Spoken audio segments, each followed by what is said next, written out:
요즘에 계속 이 심판에 대해서 말씀을 자꾸만 많이 전하게 되는데, 사실은 저도 축복에 대한 말씀을 더 전하고 싶거든요. 심판보다는. 심판의 말씀을 전하고 싶어 하는 사람은 아마 별로 없을 것입니다. 저도 그런데, 근데 이게 지금 시대적인 상황이 지금 시대 말의 상황이죠. 마지막 때이고, 심판의 메시지가 그렇기 때문에 뭐 전해져야 될 수밖에 없는 어떤 그런 시대적인 상황이기도 하죠. 뭐 구약의 이스라엘 백성들이 망해가고 있을 때, 그때는 뭐 심판 외에는 사실 다른 특별한 설교를 할 것이 없었죠. 지금 뭐 당장 남왕국 유다든지 북왕국 이스라엘든지 나라가 당장 불신앙 때문에 망하게 생겼는데, 거기에서 여러분 축복된 삶은 이렇게 누릴 수 있습니다. 뭐 개인 이런 삶이 우리의 축복, 뭐 이렇게 하여튼 그런 것이 의미가 없는 것이죠.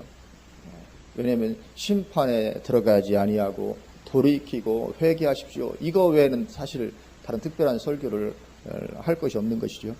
그래서 이 시대도 지금 이런 마지막 시대, 심판을 향해서 나아가고 있는 세기 때문에 사실은 이런 메시지 외에 사실 다른 메시지는 그렇게 뭐 자주 증거되어야 될 그런 상황이 아니기는 합니다.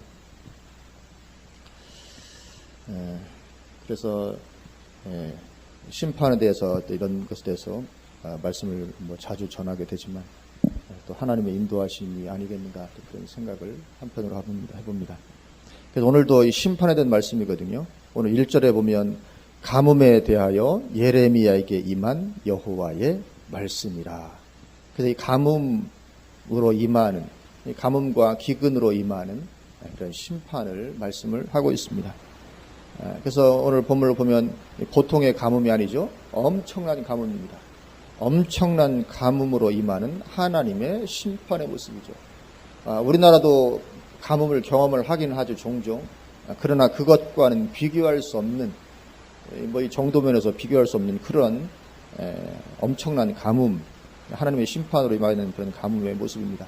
그래서 이 가뭄은 그저 임하는 자연적인 가뭄이 아니죠. 하나님의 심판으로서의 가뭄입니다. 그래서 성경을 보면 이 가뭄이 하나님의 심판의 도구인 것이 종종 그렇게 나오고 있습니다. 그래서 오늘 본문 몇 장 앞에 있는 예레미야 11장에서도 심판으로서의 가뭄이 예언되는 것을 볼 수 있죠.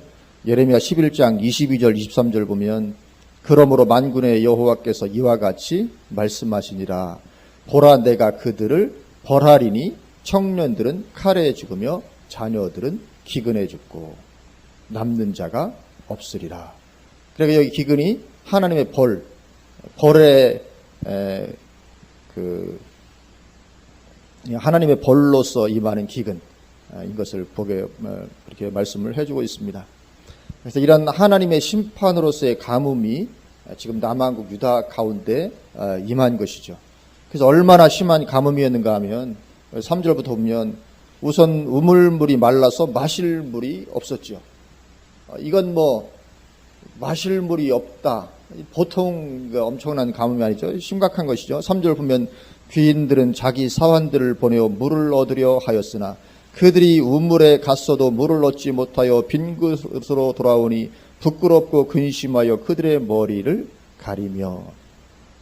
그러니까 여기 지금 물을 얻으러 보냈는데 이게 지금 가까운 데로 보낸 게 아닙니다. 뭐 옆에 있다면 우리처럼 뭐 대문 밖에 나가서 물 있다면 떠오는 건 뭐 사환들을 보낼 필요도 없죠. 그냥 가서 내가 목마르 떠서 마시면 됩니다. 근데 이것은 가까이에 물이 없기 때문에 멀리까지도 이 사환들에게 물통을 지어서 보냈는데, 뭐 오늘날 우리가 요즘에도 가끔 뭐 아프리카 등 이런 데 보면 멀리까지 가서 물을 구하는 것이 종종 TV에 나오죠. 그런 것처럼 그래 보냈음에도 불구하고 물을 얻지 못해서 빈 그릇으로 돌아오게 되는 이런 상황인 거죠. 그리고 농사 지을 물도 없었습니다. 4절, 땅에 비가 없어 지면이 갈라지니 밭 가는 자가 부끄러워서 그의 머리를 가리는도다. 밭 지면이 갈라질 정도로 농사를 지을 수가 없는 거죠. 또 들짐승들이 먹을 풀조차 없을 정도였습니다. 5절에 보면 들의 암사슴은 새끼를 낳아도 풀이 없으므로 내버리며. 원래 이 암사슴이 굉장히 모성애가 강한 동물이라고 얘기를 하는데, 그런데 뭐 아무리 모성애가 강해도 풀이 없는데 어떻게 합니까? 내버릴 수밖에 없는 것이죠. 죽을 수밖에 없는 것입니다. 그러니까 이 가뭄이 보통 심한 그런 가뭄이 아닌 것이죠. 이 가뭄이 왜 오게 됐습니까? 남방 유다 백성들이 하나님을 떠나 사는, 그런 하나님을 떠나 사는 그 죄악으로 말미암는 그런 하나님의 심판으로 인해서 이런 가뭄이 오게 되었던 것이죠. 물론 이 가뭄이 본 심판은 아닙니다. 본 심판은 뭡니까? 바벨론의 포로로 끌려가는, 나라가 망하고 바벨론의 포로로 끌려가는 것이 본 심판입니다. 그러니까 오늘 가뭄은 그 본 심판 이전에 하나님께서 내리신 어떤 예비적인 심판이라고 할 수 있는 것이죠. 예비적인 심판입니다. 그래서 이처럼 가뭄이 하나님의 심판의 도구가 되고 있는데 이것은 구약 시대에만 해당되는 것이 아닙니다. 구약 시대만 가뭄으로 하나님께서 심판하는 것이 아니고 이 가뭄은 한편으로는 마지막 시대에 대한 예표적인 성격도 가지고 있는 것이죠. 오늘 이 가뭄이. 그래서 구약 이스라엘의 멸망의 역사가 신약 마지막 시대에 그 모습이 그대로 재현되게 되는 것입니다. 똑같습니다. 망하는 이유가 똑같고 하나님의 심판의 패턴도 똑같을 수밖에 없죠. 그래서 이 구약 이스라엘 백성들이 그런 죄로 인해서 멸망으로 향하던 모습이 마지막 때에 그대로 재현이 되게 되는 것입니다. 물론 이스라엘의 멸망은 어떤 특별한 어떤 목적이 있다고도 볼 수 있을지 모릅니다. 복음이 이방인에게 전해지기 위해서 이스라엘이 죄로 인해 심판받고 끊어지게 되는 것은 필연적으로 있어야만 되는 일이죠. 그죠? 복음이 이방인에게 증거되기 위해서는 반드시 이스라엘은 그렇게 죄로 인해서 그들이 멸망하고 끊어지는 일은 있어야 되는 것입니다. 그러나 그렇다고 해서 하나님께서 의도적으로 이스라엘이 죄를 범하도록 하시지는 않으시죠. 그건 하나님의 속성도 있을 수 없습니다. 내가 이방인에게 복음이 전개되도록 해야 되니까 이스라엘 저들로 하여금 죄짓게 만들어야 되겠다. 하나님은 그렇게 할 수 없습니다. 의도적으로 죄를 짓도록, 그러니까 하나님은 공의에 어긋나죠. 하나님께서 그렇게 하신 것이 아니라 이스라엘은 당연히 그들은 하나님을 떠나가는 그런 죄를 범하게 될 것이고, 죄인들이니까 하나님을 떠나는 죄를 범하게 될 것이고, 그러면 하나님은 그들을 심판하셔야만 되고, 그리고는 하나님께서 그것을 통해서 이방인들에게로 복음이 옮겨가도록 그렇게 섭리하셨을 따름인 거죠. 이스라엘을 죄를 범하게 만드신 것이 아니고, 이스라엘은 당연히 죄를 범할 것이고, 하나님 아시죠? 죄를 범할 것을 아시고, 그리고 그러면 하나님께서 심판하시고, 그리고 나서 이제 그 이후로 복음이 이방인에게 이렇게 증거되도록, 옮겨가도록 하나님께서 이렇게 섭리를 해 나가신 거죠. 그렇게 이스라엘이 하나님을 떠나서 심판으로 들어가게 되었습니다. 그런데 그렇게 죄를 범하고 심판으로 들어가게 되는 것은 마지막 때에도 똑같이 반복이 되는 것입니다. 그래서 이스라엘이 바벨론에 완전히 멸망했듯이, 이건 본 심판이죠. 완전히 멸망했듯이 마지막 때에도 완전한 멸망이 임하게 되죠. 그리고 그 완전한 멸망 이전에 이스라엘에게 가뭄의 심판이 왔듯이 마지막 때도 똑같이 완전한 멸망의 심판 전에 가뭄의 심판이 오게 됩니다. 성경이 기록을 하고 있죠. 본 심판 이전에 이런 가뭄의 심판이 오게 됩니다. 마태복음 24장 7절과 8절에 보면 이렇게 말씀합니다. 민족이 민족을, 나라가 나라를 대적하여 일어나겠고 곳곳에 기근과 지진이 있으리니 이 모든 것은 재난의 시작이니라. 그러니까 재난의 시작이 기근을 거기 말씀을 하고 있습니다. 그러니까 본 심판 이전에 임하는 예비적인 성격의 심판, 그 하나로 기근이 들어가 있는 것을 보게 되죠. 또 계시록 6장 5절에서 8절에도 보면 이렇게 말씀합니다. 셋째 인을 떼실 때에 내가 드리니 셋째 생물이 말하되 오라 하기로 내가 보니 검은 말이 나오는데 그 탄 자가 손에 저울을 가졌더라. 내가 네 생물 사이로부터 나는 듯한 음성을 들으니 이르되 한 데나리온의 밀 한 되요 한 데나리온의 보리 석대로다. 그래, 이 정도 수준이라면 오늘 본문에 나오는 이 남왕 유다가 당했던 이 가뭄과 유사한 정도죠. 보통 심각한 기근 임하는 것이 아닙니다. 한 데나리온의 밀 한 되요 한 데나리온의 보리 석대로다. 또 감람류와 포도주는 해치지 말라 하더라. 넷째 인을 떼실 때 내가 넷째 생물의 음성을 들으니 말하되 오라 하기로 내가 봄에 청황색 말이 나오는데 그 탄 자의 이름은 사망이니 음부가 그 뒤를 따르더라. 그들이 땅 4분의 1의 권세를 얻어 검과 흉년과 사망과 땅의 짐승들로서 죽이더라. 여기 보면 마지막 때 이 사람들을 죽이는 하나님의 심판, 이 네 가지가 나오는데 검과 흉년과 사망과 땅의 짐승들. 우리가 이거 하나하나는 예를 다 살펴본 부분이 있는데요. 여기 흉년, 그 중에 하나 흉년이 나오고 있습니다. 그래 흉년으로 하나님께서 사람들을 죽인다니까 이 흉년이 보통 큰 흉년이 아닌 거죠. 흉년으로서 사람들을 죽이더라. 그러니까 요즘에 감으로서 너무 힘들다, 고통스럽다 이 정도가 아니고 사람들이 막 죽어나가게 되는 물이 없어서 이런 정도의 흉년이 임하게 될 것이다. 성경이 말씀하기 때문에 반드시 흉년이 임하게 됩니다. 오늘 본문의 모습과 같은 물을 구하려고 멀리까지 나갔음에도 불구하고 물을 구하지 못해서 이 갈증을 해결하지 못하는 이런 일이 일어나는 거죠. 그래서 이 엄청난 가뭄이죠. 한 데나리온, 그러니까 하루 품삯을 가지고 밀 한 대박밖에 사지 못하는 엄청난 이런 흉년, 이 기근이 가뭄이 임하게 되는 것입니다. 그래서 이 마지막 때에도 완전히 끝나는 심판 이전에 임하게 되는 이런 예비적인 심판이 있습니다. 그래서 요즘에 이상 기후가 점점 더 심해지죠. 요번에도 얼마나 덥습니까? 5월 달에도 얼마나 더웠는지요.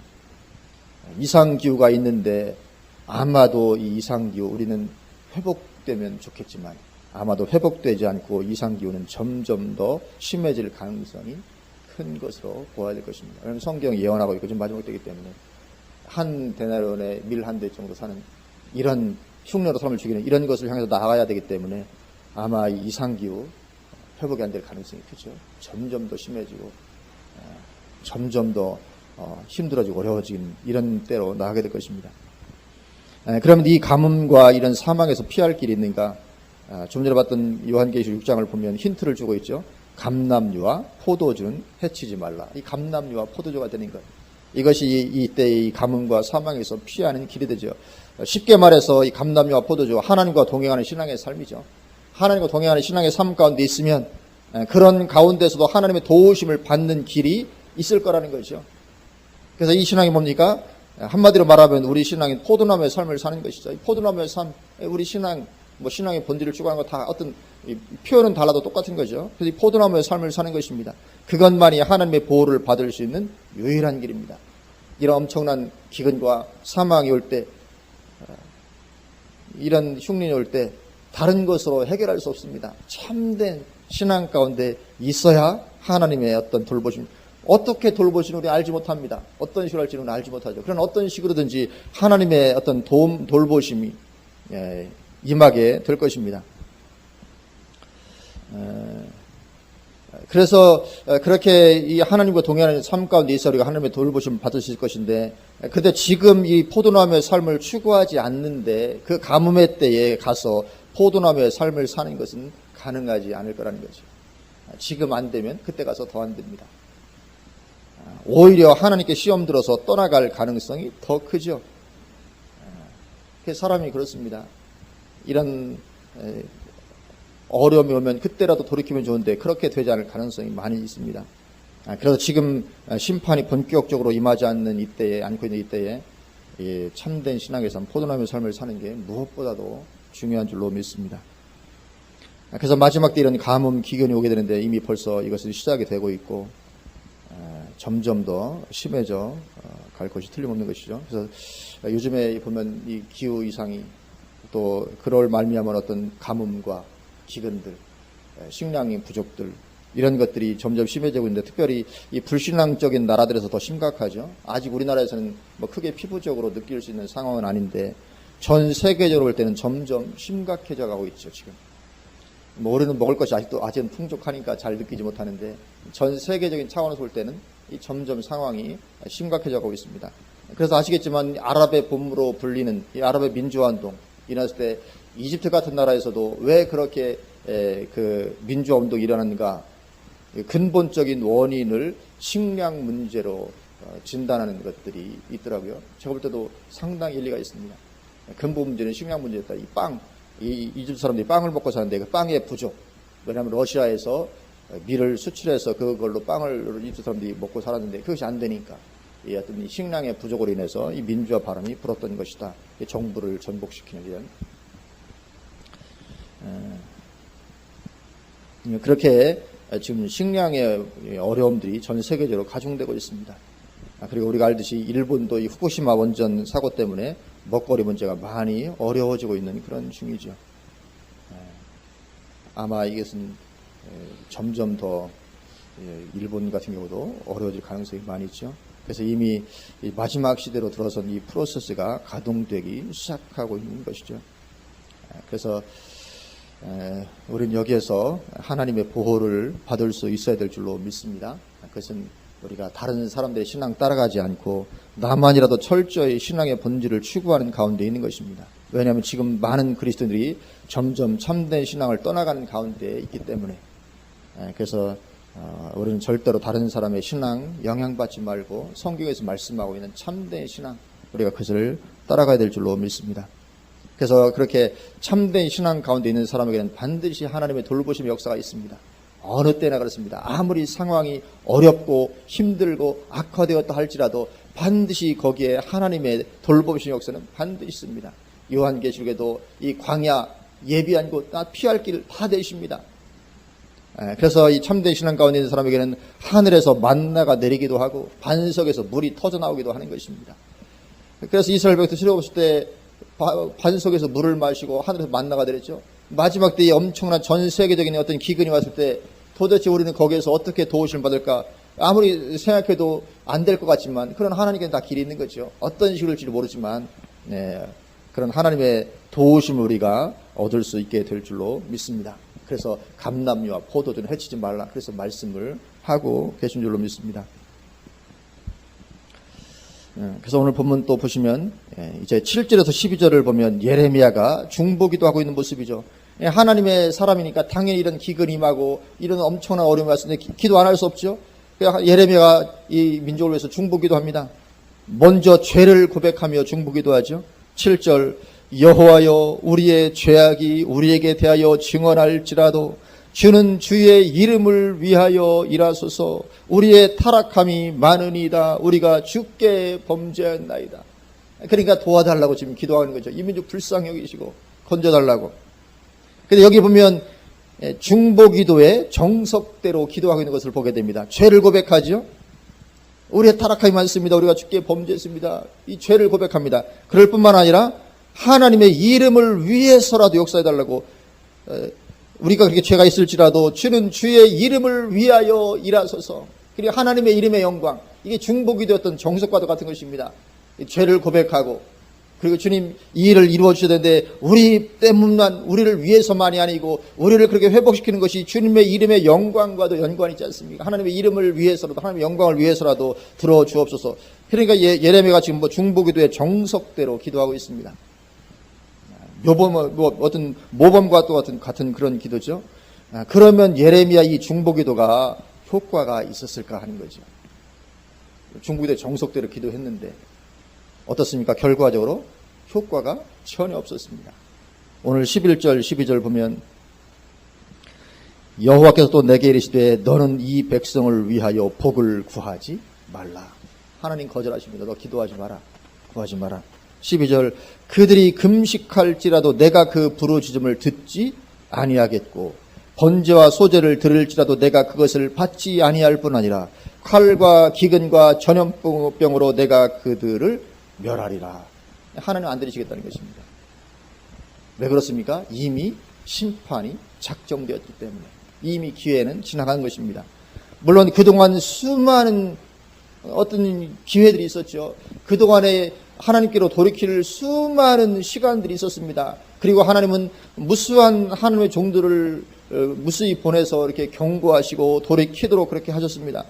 그리고 많은 시간들을 하나님 기다려주시죠. 얼마나 많은 시간들을 기다려주셨는지 모릅니다.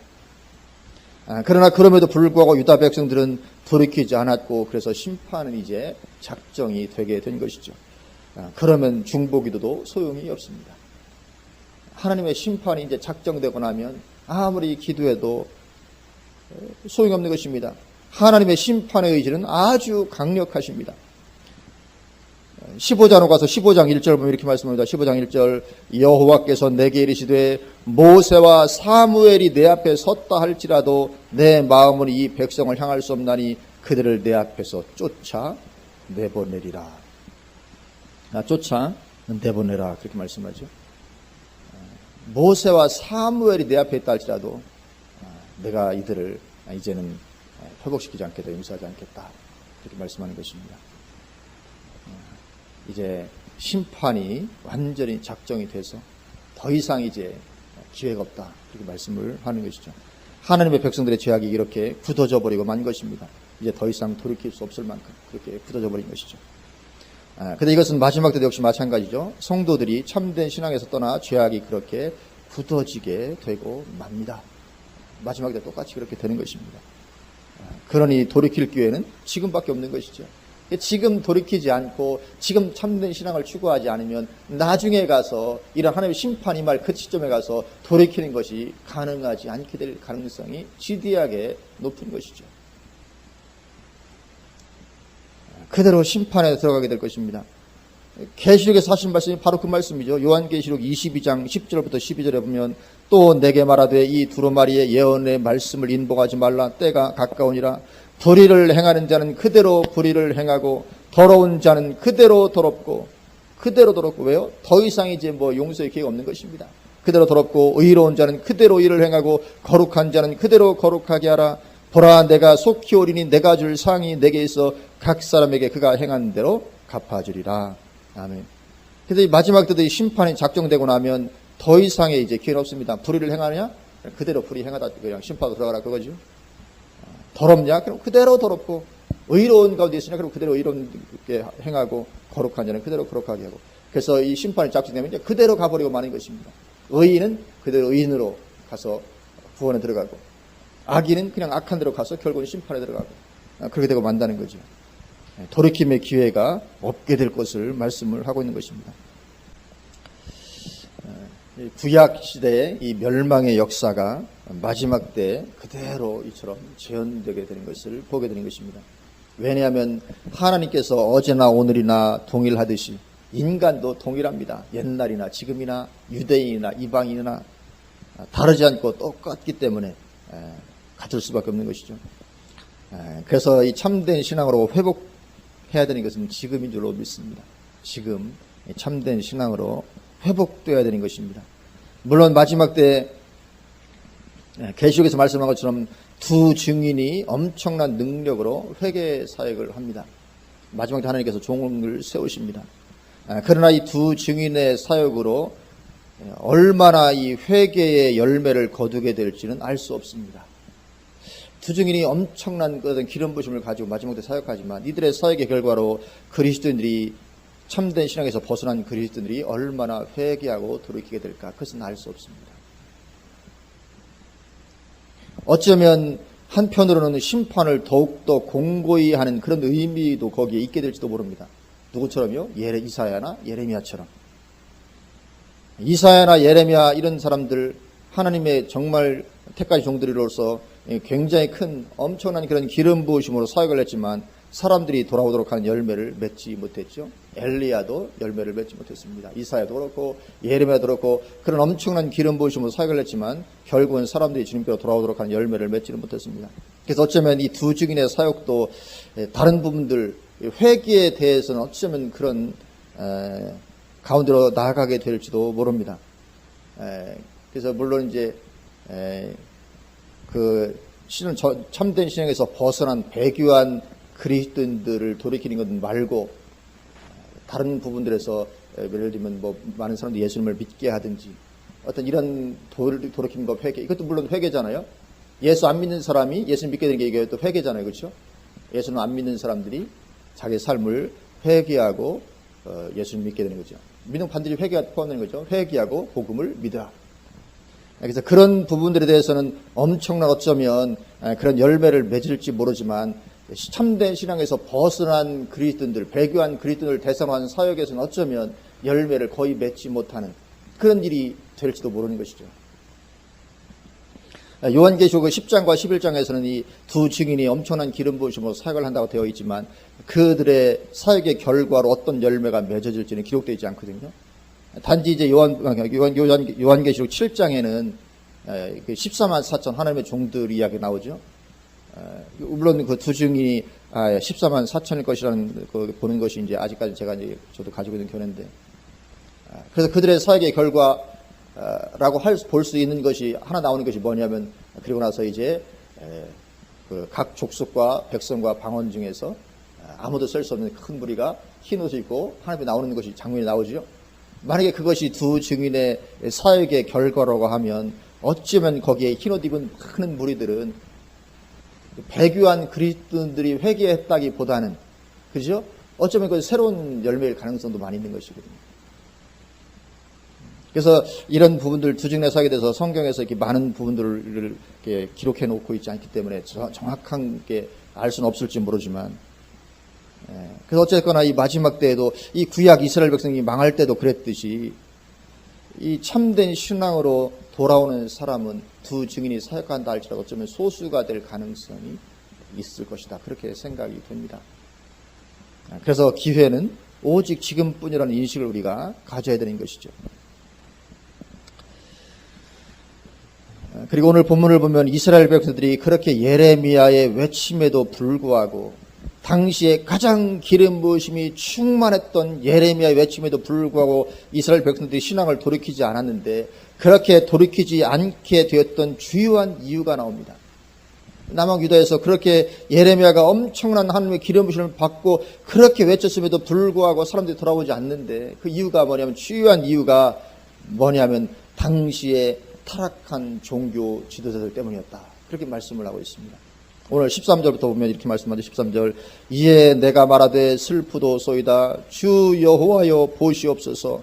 선지자들이 그들에게 이르기를 너희가 칼을 보지 아니하겠고 기근은 너희에게 이르지 아니할 것이라. 내가 이곳에서 너희에게 확실한 평강을 주리라 하나이다.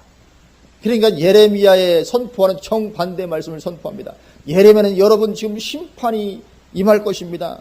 돌이키지 않으면 반드시 심판이 임하고 여러분들 망할 것입니다. 포로대 붙잡을 것입니다. 그렇게 외치는데, 다른 선지자들, 다른 하나님의 종들이죠. 다른 하나님의 종들은 말하기를 그렇지 않다. 너희가 칼을 보지 않을 것이고 기근도 너에게 임하지 않을 거라. 너에게는 확실한 평강만이 우리가 하나님의 백성들이 아니냐. 완전한 정반대 말씀을 선포한. 그러니까 여기 당시에 이 종교 지도자들이 누굽니까? 다 타락한 사람들이잖아요. 작은 자로부터 큰 자까지 다 탐욕을 가운데 있다고 말씀하죠. 그리고 다 거짓을 행한다. 그래서 이 그들 속에 탐욕으로 가득 차 있던 참된 신앙에서 벗어났던 이 하나님의 종들, 당시의 종교 지도자들, 이들이 가장 큰 걸림돌이었다는 것을 보여주는 것이죠. 14절, 여호와께서 내게 이르시되 선지자들이 내 이름으로 거짓 예언을 하도다. 나는 그들을 보내지 아니하였고 그들에게 명령하거나 이르지 아니하였거늘 그들이 거짓 계시와 점술과 헛된 것과 자기 마음의 거짓으로 너희에게 예언하는도다. 그러니까 거짓 예언이라고 해서 이 선지자들이 거짓말했다는 건 아닙니다. 선지자들도 착각하고 있었던 거죠.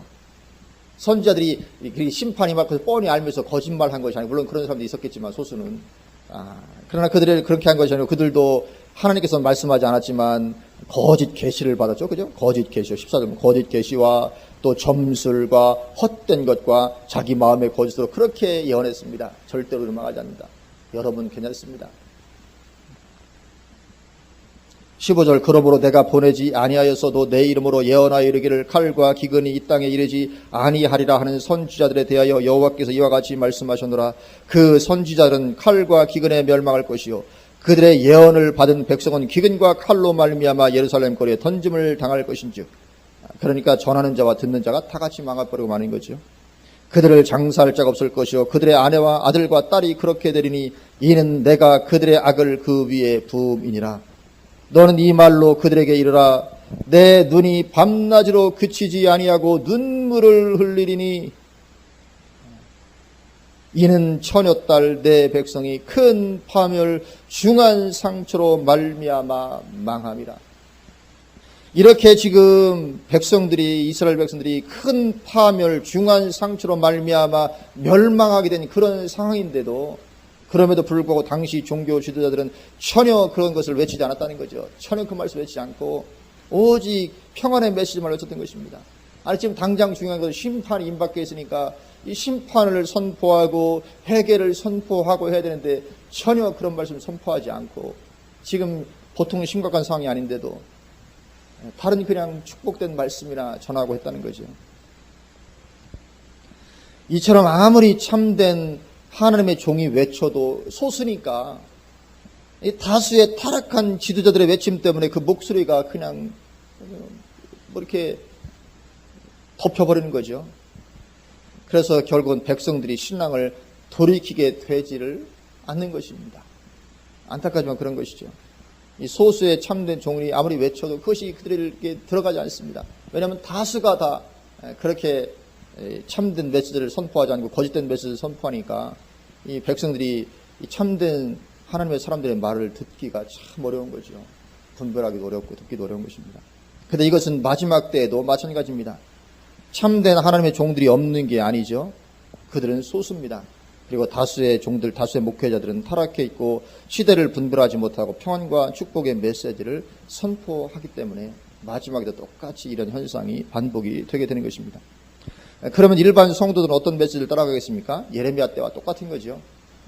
당연히 다수의 사람들이 전하는 그런 메시지를 따라가게 되는 것입니다. 그리고 그 메시지는 자기들의 있던 이 탐욕스러운 마음에도 잘 들어맞기 때문에 소수의 하나님의 종들의 말씀을 따라가지 않고 다수의 말씀을 따라가게 되어 있는 것입니다. 그래서 우리가 영적인 안목을 가지고 잘 살펴보면 지금 우리가 살고 있는 이 시대에도 교회 지도자들의 대다수가 예레미야 시대와 비슷한 가운데 있다는 것을 우리가 발견하게 되는 것입니다.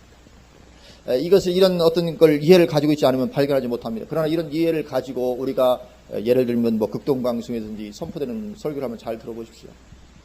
그러면 예레미야 때와 똑같다는 것을 발견하게 됩니다. 거기에 어떤 임박한 회개를 촉구하고 정말 신앙을 참된 신앙으로 돌이키라고 외치는 것 듣기가 참 어렵습니다. 그냥 일반적인 어떤 축복된 삶 대부분 그런 것이죠. 그래서 유명한 대형교회 목회자라고 해서 예외가 아닌 것을 보게 되는 것입니다. 오히려 그들은 어쩌면 더 그런 평안과 축복만을 외치죠. 그래서 일주일 전쯤에 우리가 지지난주 토요일 날인가요? 부산 해운대에서 20만 명이 모여서 집회했잖아요. 20만 명이 모여서 하여튼 아직까지는 소망은 있습니다. 모이라고 하면 잘 모입니다. 야, 해운대에서 20만 명이 어떻게 모였지? 하여튼 20만 명이 모여서 이제 말하자면 회개 집회를 한 거죠. 그 집회 주강사가 누구였냐면 김용희 선교사님 아시죠? 김용희 선교사님이 주강사였습니다. 얼마나 은혜를 많이 끼쳤겠어요.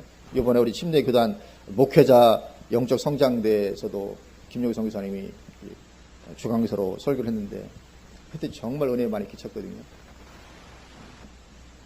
그때 이제 하여튼 시간을 칼같이 지켜야 되니까 하여튼 저분도 얼마나 웃었는지 시간이 딱 되면 밖에서 징을 치더라고요. 갑자기 징수가 크게 울리잖아요. 뭔가 했더니만 강사 때 미리 얘기해서 시간이 되면 징을 울릴 것입니다. 그럼 이제 맞춰야 됩니다. 꼭 무슨 뭐 국회 청문회 때 마이크 끄는 것하고 똑같이. 그래서 김용희 선교사님이 주어진 시간이 밤 10시였거든요. 밤 10시에 이제 징이 쳤습니다. 그래서 이제 말씀을 마무리해야 되는데 김용희 선교사님이 다음날 이제 그 예배 때 뭐라고 말하면 제가 어제 징이 울리고 나서 이렇게 말씀을 더 전해서 제가 숙소에 돌아와서 보니까 시계가 11시 반이 됐더라고요. 제가 아주 참 흉악하게 어쨌다고. 하여튼 뭐 이렇게 11시 넘어까지 설교했으면 징을 쳤거나 말거나 계속해서 11시 넘어까지 은혜를 많이 끼치고 하셨는데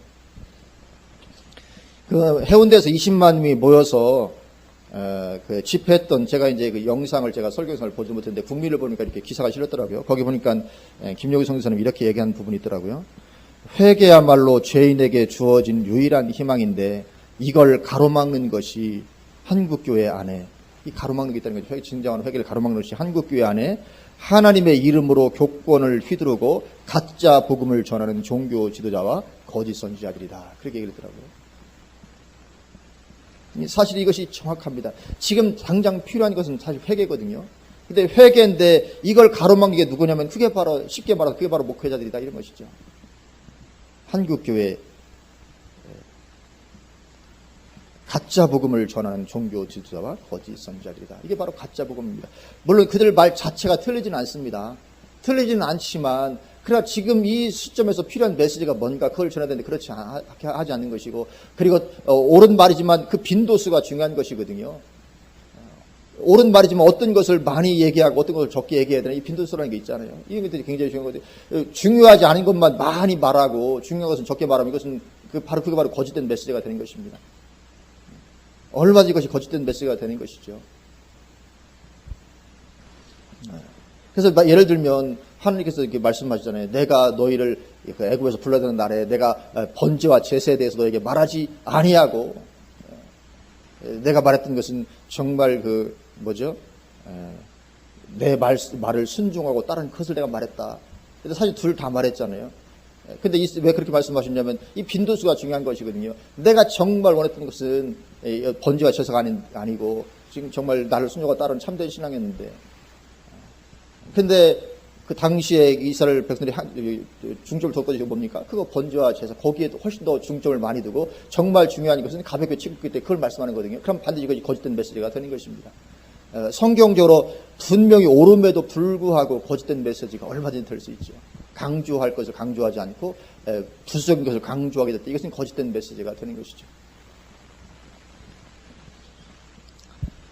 그래서 우리는 이 참된 하나님의 소리를, 하나님의 사람의 소리를 분별할 수 있는 은혜와 분별력 우리에게 주시기를 기도해야 되죠. 왜냐하면 거짓된 메시지는 앞으로도 점점 더 넘쳐나게 될 것이기 때문에 그렇습니다. 점점 더 거짓된 메시지는 점점 더 늘어나게 될 것입니다.